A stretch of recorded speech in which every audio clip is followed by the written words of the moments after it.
Hello my dear learners, welcome to education point DD. Education point ডিডির একটা নতুন ক্লাসে সবাইকে স্বাগত জানাই। এই ভিডিওতে ক্লাস 11-এর অর্থাৎ সেমিস্টার 1-এর ওথেলো গল্পটা আলোচনা করব। এটা উইলিয়াম শেক্সপিয়ারের একটা উল্লেখযোগ্য ট্র্যাজেডি। সেটাকে নিয়েই চার্লস ল্যাম্ব এবং মেরি ল্যাম্ব এই ওথেলোটাকে টেলস অফ শেক্সপিয়ারের মধ্যে লিখেছেন। তো সেই ওথেলো অর্থাৎ ইটস আ ট্র্যাজেডি, সেই ট্র্যাজেডিটাই আলোচনা করব এই ভিডিওতে। Long time ago in Venice, there was a rich senator who was known as Brabantio. দীর্ঘদিন আগে ভেনিসে একজন সাংসদ ছিলেন যার নাম ছিল ব্রাবেনশিও, অর্থাৎ তিনি ব্রাবেনশিও নামে পরিচিত। He had a beautiful daughter and gentle Desdemona. তার একজন সুন্দরী এবং কোমল স্বভাবের একটা মেয়ে ছিল যার নাম Desdemona. She was sought by various suitors both of her clime and complexion. তার একই রঙের অর্থাৎ একই গাত্রবর্ণ অর্থাৎ ফর্সা হোক কালো হোক গায়ের যে রং এরকম দেখতে এবং একই জাতির অনেক যুবক তাকে বিয়ে করতে চেয়েছিল, অর্থাৎ তারই জাতির এবং তারই মতো দেখতে, বলতে তারই মতো গায়ের রং। But she found none of her choice, কিন্তু কাউকেই সে তার প্রিয় বা পছন্দের বলে মনে করলো না। দ্য নোবেল লেডি, এই যে মহিয়সী মহিলা অর্থাৎ Desdemona, who regarded the heart more than the appearance and the complexions of a man, কারণ তিনি হৃদয়টাকে বেশি গুরুত্ব দিতেন মানুষের রং এবং দেখতে কেমন তার থেকে, অর্থাৎ গাত্রবর্ণের থেকে তিনি হৃদয়টাকে বেশি গুরুত্ব দিতেন। সেই জন্য তিনি তার পছন্দ মতো কাউকেই খুঁজে পাননি। Had choose the person of her affection a Moor a dark complexion nobleman, কিন্তু তিনি তার পরিবর্তে তিনি বেছে নিলেন একটা মুর কেমন এ ডার্ক কমপ্লেক্সন নোবেলম্যান, অর্থাৎ একটা কালো জাতির লোক, অবশ্যই মহান একজন ব্যক্তি, তাকে বেছে নিলেন। whom her father loved deeply, যাকে তার বাবা খুব ভালোবাসত, and often invited him into their mansion, এবং তাদের প্রাসাদে প্রায়ই তাকে নিমন্ত্রণ করত।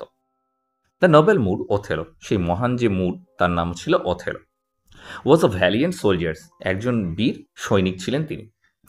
And by his heroic in bloody wars against the Turks, এবং তুর্কিজদের বিরুদ্ধে ভয়ঙ্কর যুদ্ধে he had been raise the rank of a general, অর্থাৎ ভয়ঙ্কর যুদ্ধে তুর্কিদেরকে পরাজিত করবার জন্য তাকে জেনারেল বা সেনাপতি বা সেনানায়ক বা সেনাধ্যক্ষের পদে উন্নীত করা হয়, অর্থাৎ সেই পদটা তাকে দিয়ে দেওয়া হয়। And was highly esteem and referred through out the state, এবং পুরো রাজ্য জুড়ে তিনি সুখ্যাত এবং সম্মানিত হন। Othello had been a great traveller, Othello একজন ভালো ভ্রমণকারী ছিল, অর্থাৎ সব জায়গায় তিনি ভ্রমণ করে বেড়াতেন। And Desdemona was all the more keen to listen to the stories of adventure. আর ডিসডেমোনার এই ধরনের অভিযানের যে গল্প সেগুলো শুনতে সে খুবই ভালোবাসত। That Othello recollected from his experience in the battles, যেগুলো ওথেলো মনে করতেন বা স্মরণ করতেন তার যে যুদ্ধক্ষেত্রে অভিজ্ঞতার গল্পগুলো, সেইজ অবরোধ হওয়া, এনকাউন্টার্স সংঘর্ষে জড়ানো, the perils he had been expose to, যে বিভিন্ন বিপদের মুখে বা বিপদকালীন অবস্থায় তিনি পতিত হয়েছিলেন, and the hair breath escape from the enter a breath, এবং যখন তিনি প্রবেশ করেছিলেন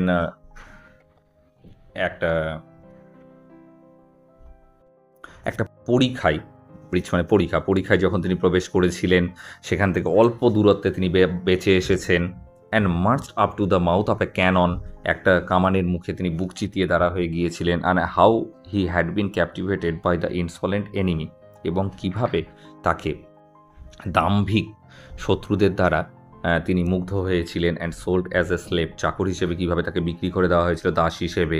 how he deemed himself in the state, কিভাবে সে নিজে সেই অবস্থায় তার আত্মমর্যাদাহানি ঘটেছিল। অ্যান্ড এসকেপ, কিভাবে সেখান থেকে পালিয়েছিলেন। এই গল্পগুলো সবই ডিসডেমোনার কাছে তিনি করতেন। ডিসডেমোনা লিসেন্ড উইথ র্যাপ্ট অ্যাটেনশন, গভীর মনোযোগ সহকারে ডিসডেমোনা সেই কথাগুলো শুনতেন। And this accounts added to the narrations of the strange things of Othello, এগুলো শুনে তারপর তিনি এগুলো বর্ণনা করতেন ওথেলোর বলা কথাগুলো। Had been in the foreign countries, অর্থাৎ বিদেশে যেগুলো ঘটেছিল। The vast wildness and romantic caverns, the quarries, the rock and the lofty mountains, and the thirst, the clouds and Sebaceous nation, the cannibals who are man-eaters, and the race people in Africa, whose heads grow beneath their soldiers shoulder, এগুলো অর্থাৎ সেই যে বিস্তীর্ণ ঊষর প্রান্তর, রূপকথার মতো সেই গিরি গুহাগুলো, খাত এবং যে খনি রয়েছে, পাহাড়ের মেঘচুম্বী পর্বত শৃঙ্গগুলো, আদিম সব জাতি নরখাদক মানুষ এবং আফ্রিকার সেই মাংসভোজী রাক্ষস যাদের কাঁধের নিচ দিয়ে মাথা গজাতো, সেই গল্পগুলো আবার তিনি করতেন। These stories enriched Desdemona so much that even if she was called for any household affairs, এই গল্পগুলো এতটাই ডিসডেমোনাকে মুগ্ধ করতো যে যখন তাকে বাড়ির কাজে ডাকা হতো, she would finish off the work, সে তাড়াতাড়ি কাজগুলো শেষ করতো, with all in haste, দ্রুততার সঙ্গে শেষ করতো, and return to Othello with greedy ear, এবং লোভী কান নিয়ে চলে আসতো ওথেলোর কাছে সেগুলো শোনবার জন্য, to devour the discourse, সেই কথাগুলো শুনবার জন্য বা সেই গল্পগুলো শুনবার জন্য তাড়াতাড়ি করে কান নিয়ে চলে আসতো এবং তাতেই সে নিমগ্ন থাকতো গল্পগুলো শুনবার জন্য। At the end of his stories, গল্পের শেষে ডিসডেমোনা উড অলওয়েজ সাই, ডিসডেমোনা দীর্ঘশ্বাস ফেলতো, অ্যান্ড দেন থ্যাঙ্ক হিম, এবং তারপর তাকে ধন্যবাদ জানাতো, and wish that if he had a friend who loved her, তারপর তার মনে হতো যে ওথেলোর যদি কোনো বন্ধু থাকতো যাকে সে ভালোবাসে, he had only to teach him, Othello সেই বন্ধুটাকে শিখিয়ে দেবে how to tell his stories, তার গল্পগুলো বলা, তাহলেই তাকে ডিসডেমোনা ভালোবাসবে। অর্থাৎ ওথেলোর যদি কোনো একটা বন্ধু থাকে যাকে ওথেলো শিখিয়ে দেবে কী করে গল্প বলতে হয়, তাহলে সেই বন্ধুটাকে চট করে ভালোবাসতে পারবে ডিসডেমোনা। দ্যাট উড ও হার, তার প্রতি প্রেম নিবেদন করবে। আপন দিস সিন, এই যে সংকেতটা পেল, delivered not to be more frankness and modesty, যার মধ্যে হয়তো তেমন কোনো সনম্র বা সলজ্জ ভাব নেই বা এরকম করে কিছু বলা হয়নি, সেই জন্য which Othello could not but understand, যেটা ওথেলোর বুঝতে দেরি হলো না, মানে এত সহজ সরলভাবে বলে ফেললো তার প্রেমের কথাটা। And he spoke more openly of his love, তাই এইবার ওথেলো তার ভালোবাসার কথাটা তাকে বলে দিল পরিষ্কারভাবে। And thus gain the consents of the gorgeous and generous and gorgeous lady Desdemona to marry him, এবং এইভাবেই সেই সুন্দরী এবং সহৃদা ডিসডেমোনার সম্মতি পেল বিয়ে করবার জন্য। দেয়ার ম্যারেজ হুইচ দো ওয়াজ প্রাইভেটলি সলেমনাইজ, তাদের বিয়েটা যদিও গোপনে সম্পন্ন হলো, could not be kept a secret for long, বেশি দিন ধরে কিন্তু সেটা গোপন থাকলো না। When the news reach to ব্যাবেনশিও, যখন ব্যাবেনশিওর কাছে বিয়ের খবরটা পৌঁছলো, he appear to the duke of Venice, সোজা তিনি চলে গেলেন ভেনিসের রাজার কাছে, and pray for justice against Othello, ওথেলোর বিরুদ্ধে তিনি ন্যায় বিচার চাইলেন। অ্যাকিউজিং হিম, এটা দোষারোপ করলেন, caustic of spell and witchcraft serious the gentle Desdemona, ঠিক আছে, যে কি করেছে এই যে ওথেলো কি করেছে, ওথেলো যে জাদুবিদ্যা প্রয়োগ করেছে, ডাইনিবিদ্যার মন্ত্রতন্ত্রগুলো প্রয়োগ করেছে, তার যে কোমল স্বভাবের ডিসডেমোনা তাকে প্রলুব্ধ করবার জন্য, তার মন জয় করবার জন্য। Winning her heart and marrying her, এভাবেই তার হৃদয় জয় করেছে, and marrying her without taking the consent of her father, এবং বাবার অনুমতি না নিয়েই তাকে বিয়ে করে ফেলেছে। এর জন্য তিনি ন্যায় বিচার চাইলেন গিয়ে ভেনিসের রাজার কাছে। Meanwhile the state of Venice was in urgent need of Othello, ইতিমধ্যে ভেনিসের রাজ্যে ওথেলোকে কিন্তু বিশেষভাবে প্রয়োজন হয়ে পড়ল কোনো এক কারণে।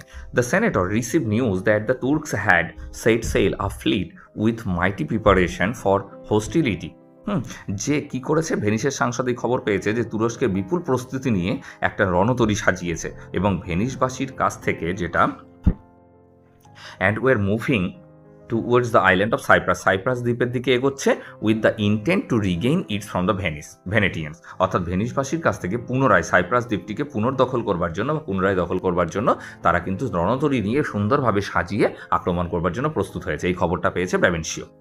In the states of emergency, অর্থাৎ এই জরুরি অবস্থায়, Othello was deem as the most competent general defend Cyprus against the invention of the Turks, অর্থাৎ এই জরুরি অবস্থায় যোগ্যতম সেনানায়ক হিসেবে বিবেচিত হয়েছিল এই ওথেলো, যে তুরস্কের এই আক্রমণ প্রতিহত করে সাইপ্রাসকে রক্ষা করতে পারবে তুর্কিজদের হাত থেকে। হেন্স ওথেলো ওয়াজ সামন বিফোর দ্য সেনেট, তাই এবার সংসদের সামনে ওথেলোকে ডেকে পাঠানো হলো। He was therefore called the senate both as a candidate for a noble employment and esteemed as well as the culprit charged with the offense by Senator Babencio. তাকে ডেকে পাঠানো হয়েছিল এবং বিশিষ্ট এবং সম্মানীয় কাজের যোগ্য ব্যক্তি হিসেবে কিন্তু মনে করা হয়েছিল। পাশাপাশি তাকে আবার কি করা হয়েছিল, একজন অভিযুক্ত হিসেবেও, যার বিরুদ্ধে অভিযোগ এনেছে ব্যাবেনশিও, সাংসদ ব্যাবেনশিও, সেটা হিসেবেও তাকে গণ্য করা হলো। অর্থাৎ একজন সম্মানীয় সেনাপতি ঠিকই আছে, তার সঙ্গে সঙ্গে তার বিরুদ্ধে অভিযোগ নিয়ে এসেছিল ব্যাবেনশিও, সেই জন্য সে অভিযুক্তও ছিল। Okay, this is the first class. আশা করছি তোমাদের ভালো লাগবে, বুঝতে পারলে অবশ্যই বন্ধুদের মধ্যে শেয়ার করে সবাইকে দেখবার সুযোগ করে দেবে। Okay, thank you for watching the video, have a good day, tata.